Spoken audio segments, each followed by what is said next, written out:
ध्यानाभ्यास के लिए कृपया अपने नेत्रों को बंद कर लीजिए। अपना मुख अपनी ओर कीजिए।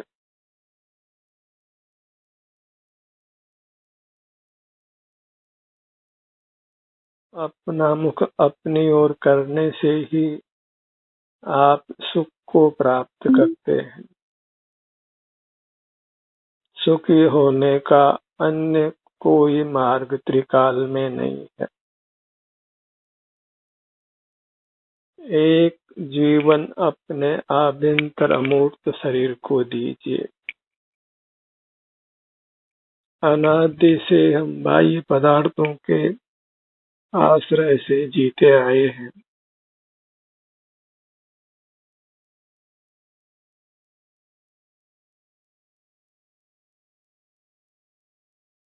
एक जीवन अपने आश्रय से जीने का संकल्प कीजिए।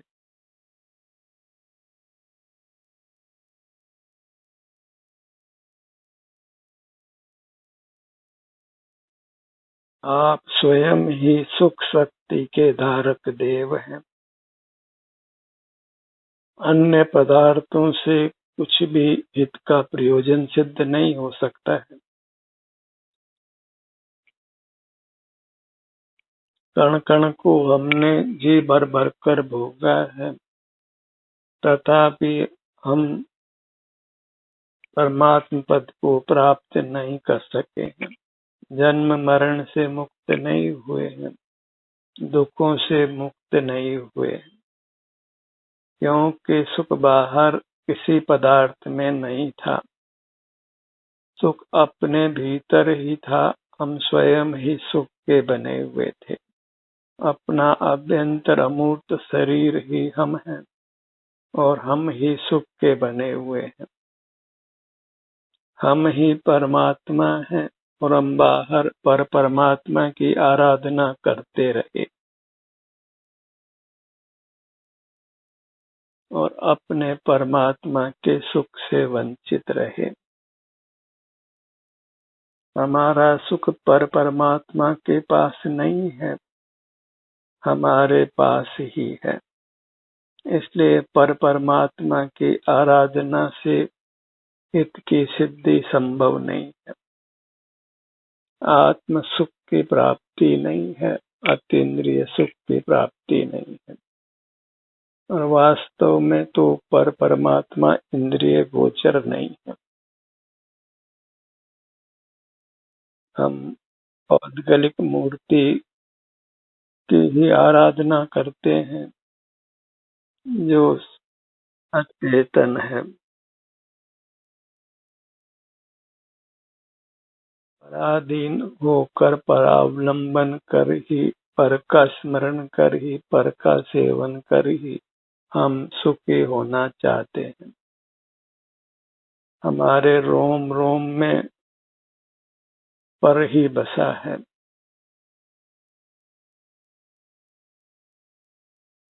अपनी अमूर्त मूर्ति बसी हुई नहीं है।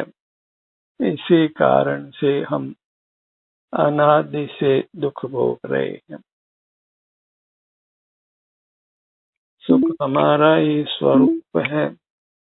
किसी बाह्य पदार्थ के सेवन से कुछ भी लाभ नहीं है।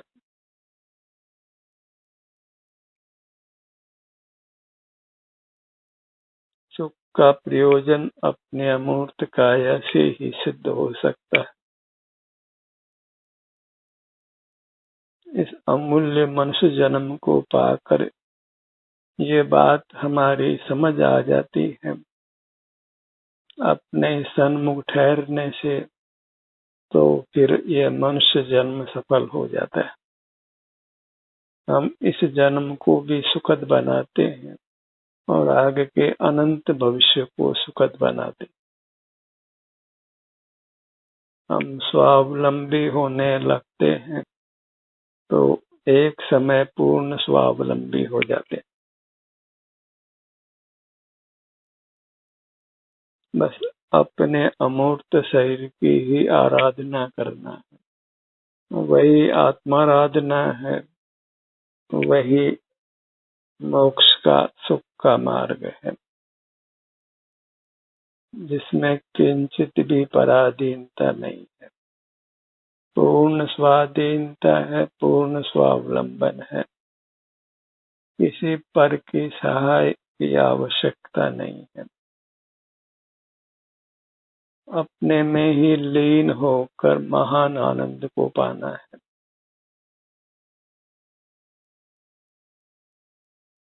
बाहर के लाभ हानि सब मानसिक कल्पना है।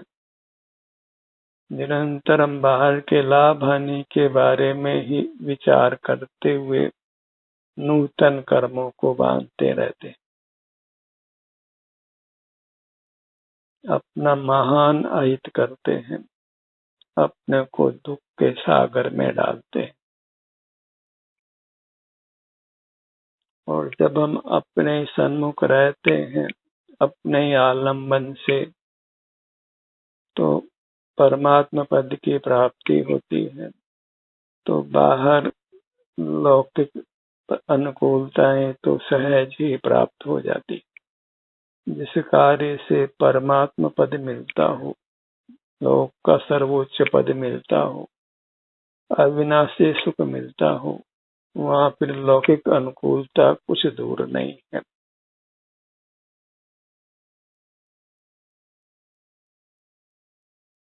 जो 1000 कोस चल सकता है, उसके लिए 100 गज चलना कोई दूर नहीं है। अपने अमूर्त काया के संवेदन से परम पद मोक्ष मिलता है, तो लौकिक अनुकूलता मिलना तो अत्यंत सहज है। इसलिए लौकिक अनुकूलता के लिए हमें वास्तव में प्रयत्न करने की आवश्यकता नहीं है, क्योंकि वह तो स्वतः ही प्राप्त हो जाती है जब हम अपने परमात्मा देव का आलम्बन लेते हैं, विश्व के सर्वोच्च पदार्थ का आलम्बन लेते हैं। हमारा अपना स्वरूप, अपना अमूर्त शरीर ही विश्व का सर्वोच्च पदार्थ है, सर्वाधिक बहुमूल्य पदार्थ है। अपने को पाना ही परमात्मा को पाना है। अपनी महिमा ग्रहण कीजिए।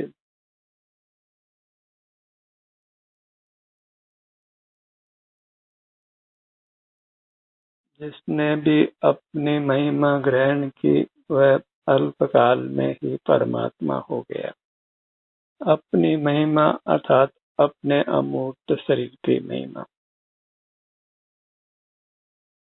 लोक में उसकी प्रसिद्धि नहीं है, इसलिए लोक बारंबार जन्म मरण करता है।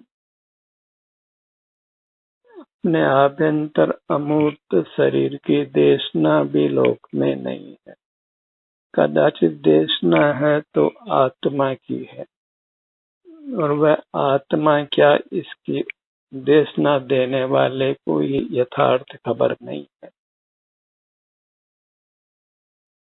आत्मा ने शरीर के आकार को धारण करने से वह शरीर रूप से अनुभव में आता है।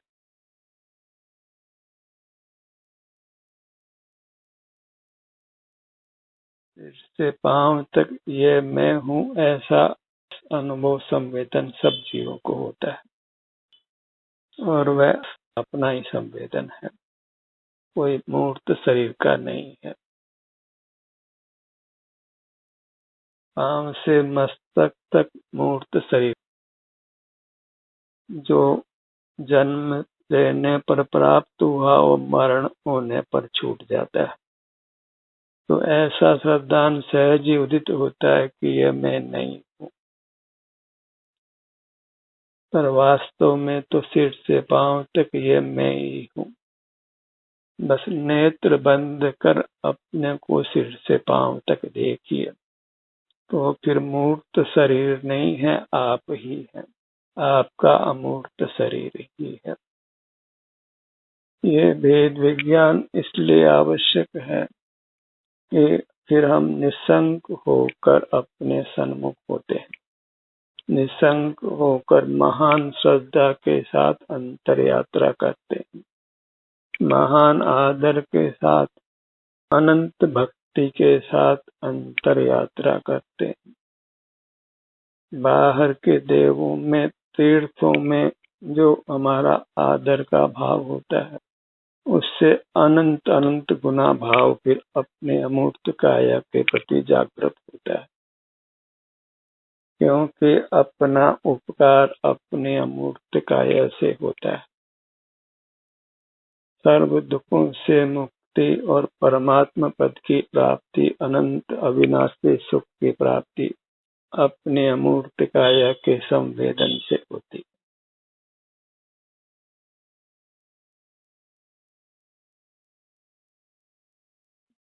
यही अभेद भक्ति, अभिन्न साधन साध्य भाव है, जहाँ साधन भी आप है और साध्य भी आप है।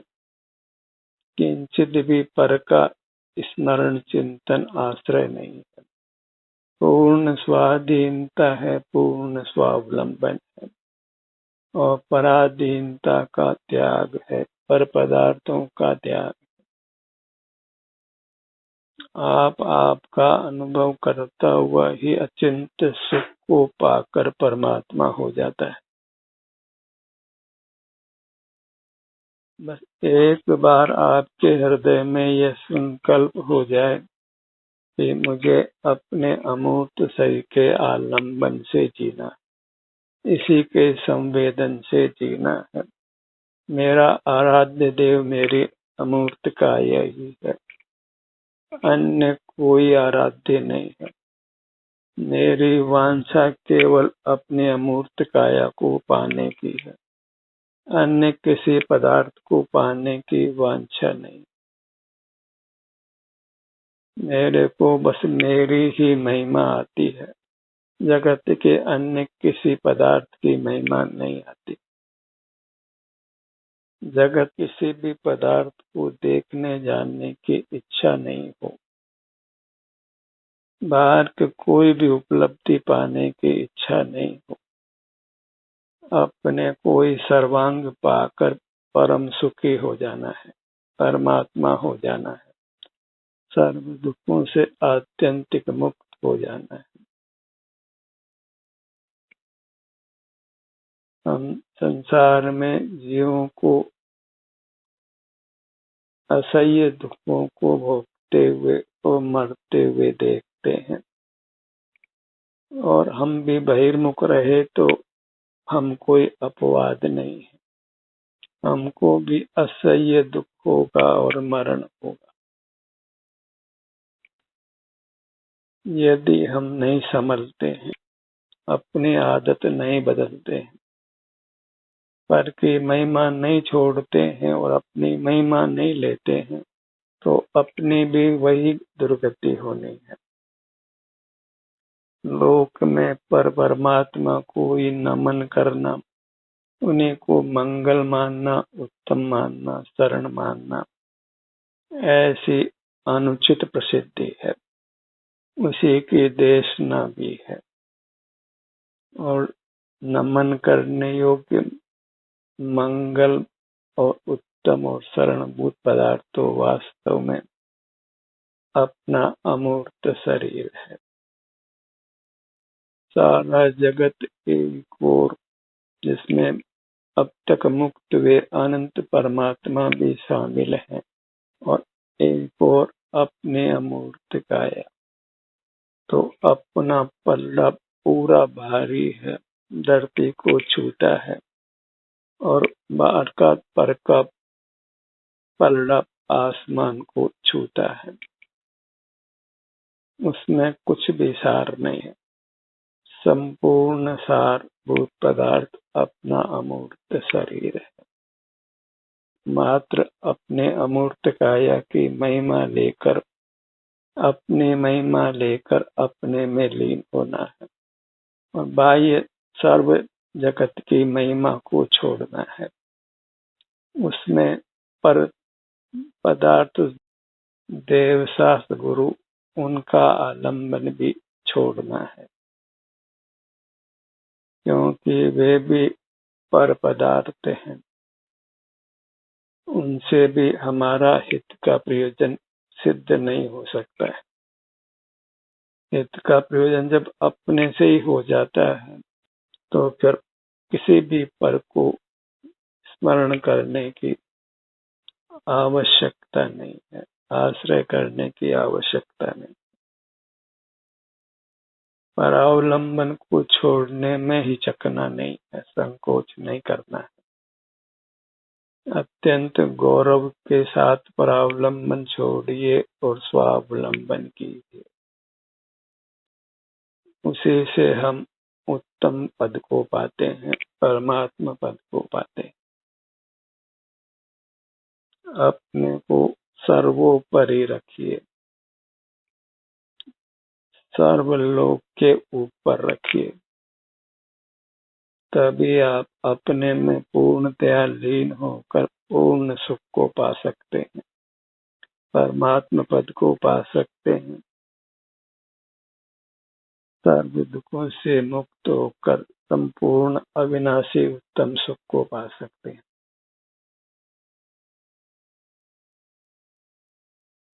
कुछ कष्ट नहीं पाना है, एकदम आराम की मुद्रा में रहकर अपने ध्यान को अपने अमूर्त शरीर पर रखना है, अपने सिर से पांव तक रखना है, और देखिए तो आपको कितनी शांति मिलती है, कितना सुख मिलता है। आप राग द्वेष से रहित होते हैं, निष्पाप होते हैं, सर्व कामों के भार से मुक्त होते हैं। जो बाहर से सुख की आशा थी, जो मिथ्या थी, उस आशा को आप छोड़ देते हैं। उस आशा को भी पिशाचिनी माना गया। वही हमारे प्राण भव भव में हरती है। पर पदार्थों से सुख की आशा छोड़िए, बाह्य जगत से सुख की आशा छोड़िए, पर देव शास्त्र गुरु से भी सुख की आशा छोड़िए। किसी पर की आराधना नहीं करना है, सर्व पर की आराधना को निसंक होकर छोड़ दीजिए। जन जन की सेवा छोड़कर अपनी सेवा कीजिए, अपना सेवन कीजिए। इस जन्म को सफल कर लेना है, स्वावलंबी होकर, स्वाधीन होकर परमात्मा हो जाना है। अपनी मुद्रा को लक्ष्य में रखिए, गंभीरता के साथ में। सारा जगत का वैभव भी जिसके सामने कुछ भी नहीं है।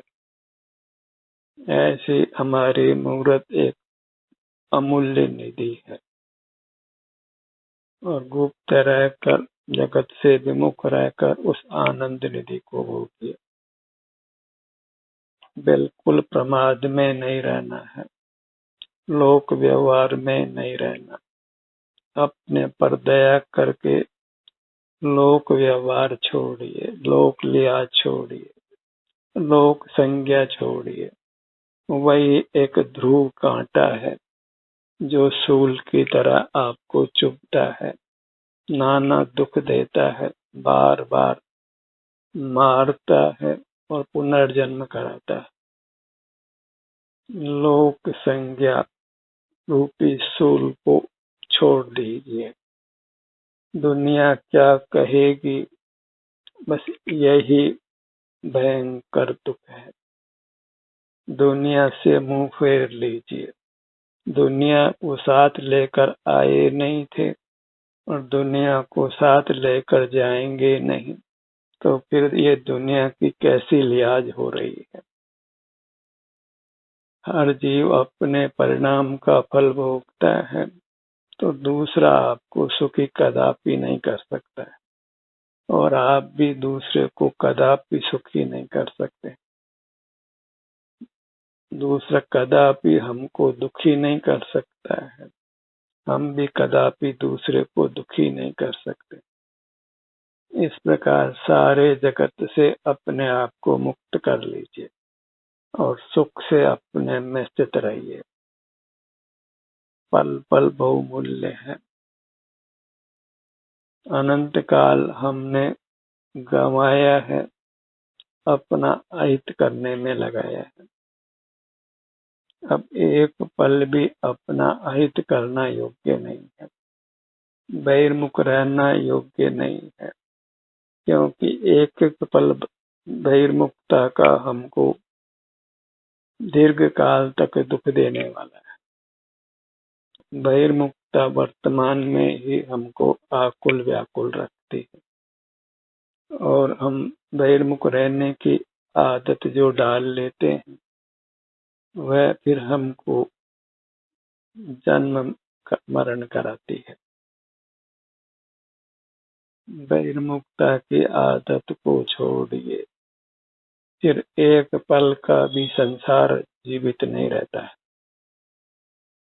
आप तत्काल ही मोक्ष को प्राप्त करते हैं यदि बहिर्मुखता की आदत को छोड़ देते हैं। लोक लिहाज छोड़ देते हैं, किसी को अपना मानना बंद कर देते हैं, अपनी अमूर्त काया को ही अपना मानते हैं और जो मोह से हमने अपनापन फैलाया है बाहर में, वही वास्तव में हमें दुर्गति देता है। बाह्य जगत कुछ भी नहीं मेरा और न बाह्य जगत का मैं, ये निश्चय कर छोड़ बाह्य को, मुक्त हेतु नित स्वस्थ रमे। हमारा हृदय इसको स्वीकार करने को तैयार ही नहीं, फिर भला हम कैसे मोक्ष को पा सकते हैं। बाह्य जगत में कुछ तो अपना है, वो अपना कैसे नहीं है। इतना मोह का जटिल बंधन हमने बांध रखा है, पर में अपनापन का, पर से सुख होने का, पर से दुख होने का। हम पर को सुखी कर सकते हैं, पर को दुखी कर सकते हैं। एक जीव दूसरे जीव को सुखी दुखी करता है, जिलाता है, मारता है। जड़ पदार्थ सुख देते हैं, दुख देते हैं। इस प्रकार हमने जगत के साथ एक दीर्घकालीन अनुबंध कर रखा है, अनंत अनुबंध कर रखा है और वह अनुबंध ही हमको अनंत काल तक संसार में रखता है। अपने सन्मुखता ही हमको सुख देती है, पर सन्मुखता ही हमको दुख देती है। इतना ही सिद्धांत है, इतना ही धर्म का सार है।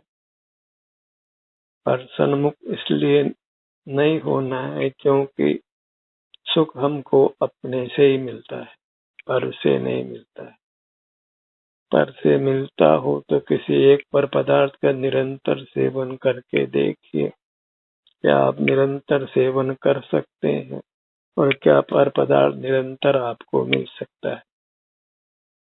आपको आप ही निरंतर मिल सकते हैं और आप अपने को ही निरंतर सेवन कर सकते हैं। जो शक्य है वही करिए, अशक्य का अनुष्ठान बंद करिए। पर से सुख पाने का अनुष्ठान वह अशक्य है, चाहे वो आपका परिजन हो, मित्र हो, देवशास्त्र गुरु हो और भौतिक धन सामग्री हो। सुख केवल अपने अमूर्त शरीर से मिल सकता है। हमारा आराध्य अपना अमूर्त शरीर है जो सुख का धारक देव है। बस बहिर्मुखता को छोड़िए और अपनी मूर्त से उत्तम अविनाशी सुख प्राप्त करिए। तो बहिर्मुखता छोड़ने से पहले बहिर्मुखता में हित बुद्धि छोड़िए, बाह्य पदार्थों में हित बुद्धि छोड़िए। अहित बुद्धि भी छोड़िए, बाहर का पदार्थ को अहित भी नहीं करता है।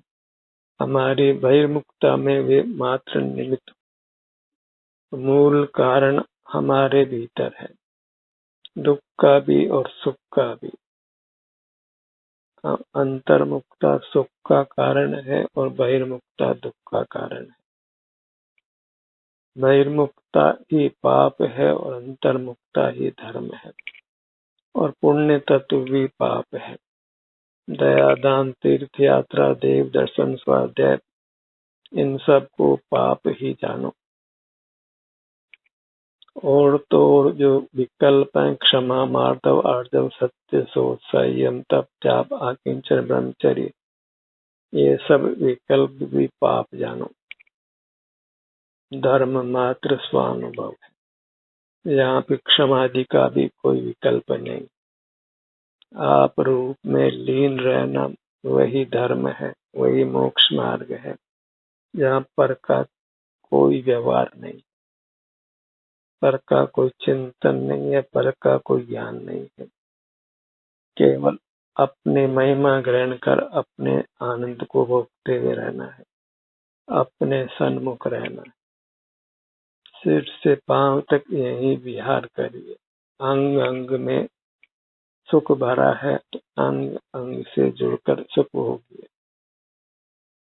अपना तो रोम रोम ही आनंद का बना हुआ है, अपने रोम रोम का सुख भोगिए।